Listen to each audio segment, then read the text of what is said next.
Les observateurs de la vie politique et autres citoyens de la ville de Pointe-Noire ont supputé sur l'ossature et la responsabilité de la nouvelle équipe gouvernementale fiévreusement attendue par les Congolais. Ok, regardons le gouvernement qui devait être. Il ne faut pas qu'il soit pléthorique parce que la phase à laquelle nous traversons n'est pas trop bonne. Donc voilà pourquoi si on pouvait resserrer l'équipe gouvernementale et que cette équipe soit un peu plus efficace, ça serait au profit de tous les Congolais. Je crois que même 15, ça serait plus efficace. Même 15 minutes, ça serait plus efficace. Pourquoi tous ces ministères? Pourquoi tous ces ministres? Vous avez un ministère où vous avez 2, 3, 4 secrétaires d'État. Qu'est-ce qu'ils font tous ces hauts cadres? Je crois qu'un ministre peut gérer son ministère et puis voilà pourquoi les secrétaires d'État. Notre pays a la chance d'avoir des gens aussi compétents. Mais ce qui change quand ils arrivent aux affaires, ils pensent d'abord à leur propre corps, à leurs propres intérêts. C'est ce qui n'est pas bien. C'est ce qui n'est pas bien. Nous avons les cadres, nous les avons. La plupart des Congolais ont eu à faire des bonnes études.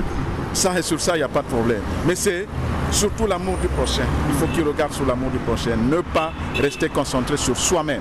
Selon une citoyenne qui a requis l'anonymat, cette nouvelle équipe devrait être resserrée à une vingtaine de membres si possible, ceci pour réduire les charges. La sélection devrait tenir compte de la moralité, la compétence et la responsabilité. Moi, j'aimerais bien m'attarder surtout sur l'impunité. Surtout qu'on ne juge personne, mais on veut qu'on punisse les gars qui ne font pas bien leur boulot, quoi. Donc des sanctions justes.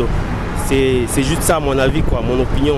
20 ministres, c'est possible parce que quand vous voyez tout ce que représente notre pays, donc le ministre, il ne va pas travailler seul.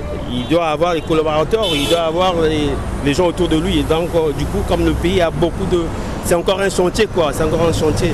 On a les problèmes d'eau, d'électricité, des sanitaires, des problèmes, beaucoup de problèmes. D'autres encore sont plus directs en insistant sur le choix des technocrates au sein de ce nouveau gouvernement Mwamba. Alors, les membres du gouvernement qui vont être nommés, certainement vont s'attendre non seulement à des directives données, fixées par le président public.